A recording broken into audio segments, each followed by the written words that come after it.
You ask Tiger to solve. This deals with linear equations with one unknown. The final result is k equals -5.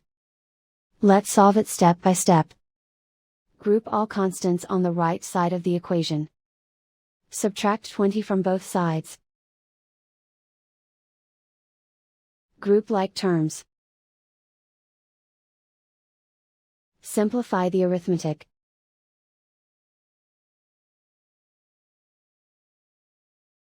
Isolate the k. Divide both sides by 4. Simplify the fraction.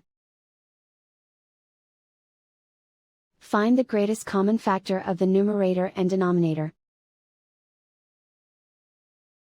Factor out and cancel the greatest common factor. And so the final result is k equals -5.